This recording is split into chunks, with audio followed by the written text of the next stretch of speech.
جنت کا سب سے اونچی بلڈنگ، اس بلڈنگ کا نام ہے وسیلہ۔ بلڈنگ کا نام کیا ہے؟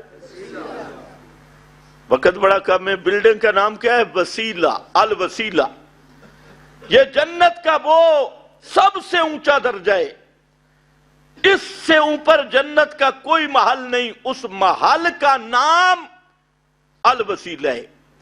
جب وسیلہ کا لفظ آتا ہے تو ان باطل پرستوں نے اس کا ایسا مفہوم بگاڑ دیا، لوگوں کا ذہن فوراً قبر کی طرف جاتا ہے۔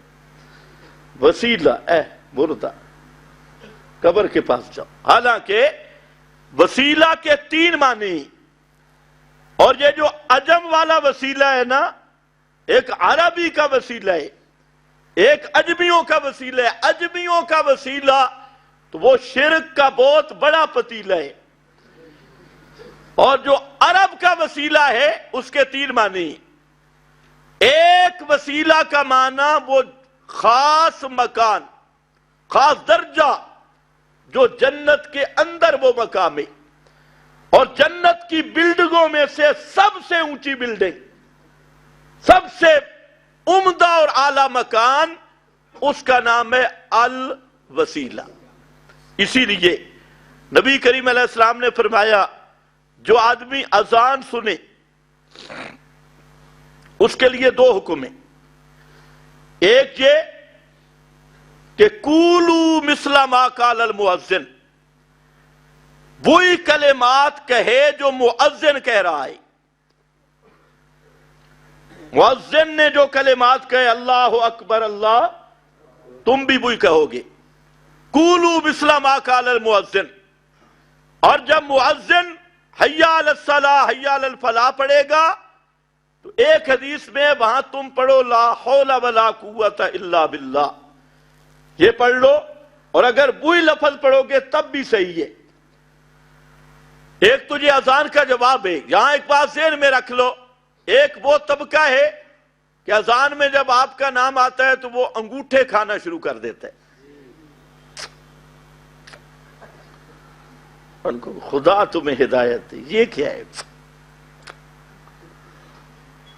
احمد رضا خان نے ایک رسالہ لکھا ابر المقال، اس نے وہاں یہ تسلیم کیا کہ انگوٹھے چومنے کے بارے میں ایک بھی صحیح روایت موجود نہیں۔ ابر المقال نہیں ہے، دلیل جی جلالین کے حاشیے میں لکھا ہوا ہے۔ جلالین کے حاشیے میں کیا کیسی دلیل ہے؟ اس کو کہے پہلے تو جلالین کو معتبر ثابت کرنا،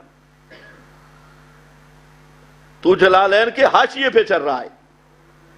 دوسرا، ہمارے جو حضرات موحدین وہ اذان سن کے جب آپ کا نام آتا ہے تو درود پڑھنے پر توجہ دیتی۔ انگوٹھے چومنا وہ بھی ایک الگ بدعت، اور اذان سن کر صرف آپ کے نام پر درود پڑھنا یہ ایک جدید بدعت ہے۔ پیغمبر کی تعلیم کیا ہے؟ قولوا مثل ما قال المؤذن، تم نے وہی کلمات کہنے ہیں جو مؤذن کہہ رہا ہے، مؤذن کے کلمات۔ اور مؤذن جب آپ کا نام لیتے ہیں انگوٹھے چومتا ہے تو مثل ما قال المؤذن کیسے ہوگا؟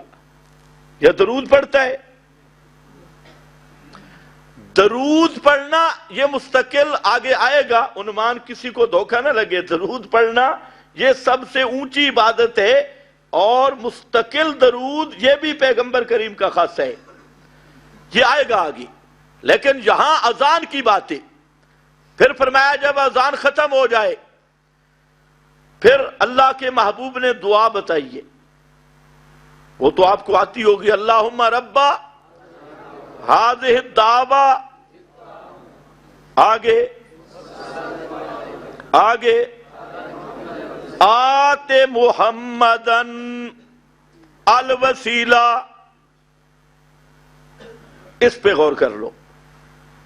اے رب اس دعوت نماز کے آت محمدن الوسیلہ، عطا کر دے محمد صلی اللہ علیہ وسلم کو الوسیلہ وسیلہ دے دے. کبھی ان لفظوں پہ غور کیا ہے؟ کیا دعا مانگ رہے ہیں کہ یا اللہ محمد کریم صلی اللہ علیہ وسلم کو وسیلے والا مقام عطا کر دے. کون سا وسیلہ؟ وہ جو جنت میں بلڈیں گے وہ ایک ہی بندے کو ملے گی. پیغمبر کریم نے فرمایا اور امید ہے کہ وہ میں ہوں گا اور امت کو یقین ہے کہ وہ محمد مصطفیٰ ہوں گے. وہ درجہ، وہ الوسیلہ. یہ اس لیے کہہ رہا ہوں کہ مولوی جہاں پر بھی ڈنڈی لگاتی ہے کہ دیکھیں اذان والی دعا، مولوی صاحب کہہ رہے ہیں دعا میں بھی وسیلہ موجود ہے. دوسرے کہہ رہے ہیں ہاں سبحان اللہ، آیا نا وسیلہ. تو وسیلے کا کون منکر ہے؟ خدا کے بندے، تمہارے شرک والے پتیلے کے ہم منکر ہیں. تو وسیلے کا معنی ہے جنت والی بلڈنگ. اب ذرا خیال کرو، امتی دعا کر رہا ہے کہ اللہ محمد مصطفیٰ صلی اللہ علیہ وسلم کو وہ مکان دے دے جو جنت میں سب سے اونچا ہے. فرمایا جو یہ کہتا ہے نا تو حلت لہو شفاعتی، قیامت کے دن وہ میری شفاعت کا مستحق بن گئی ہے. دنیا میں اس نے میرے لیے دعائیں کی تو قیامت کے دن میں اس کے لیے شفاعت کروں گا. حلت لہو شفاعتی. مسئلہ بھی یہی آج سے ذہن میں رکھ لو، لیکن مشرک اور بدعتی کی اذان کا جواب نہیں ہے، مباحد کی اذان کا جواب ہے. اور قولوا ما مثل ما قال المؤذن، وہی کلمات کہو اور آخر میں یہ دعا پڑھو اور دعا کا معنی بھی سمجھو. تو یہ جو الوسیلہ والا مقام ہے، یہ تیسرا، یہ بھی نبی کریم علیہ السلام کی خصوصیت ہے. اور یہ درجہ، یہ بلڈنگ، یہ مقام ملے گا حضرت محمد مصطفیٰ صلی اللہ علیہ وسلم کو. یہ صرف آپ کا درجہ ہوگا، کوئی بھی اس درجے میں شریک نہیں ہے.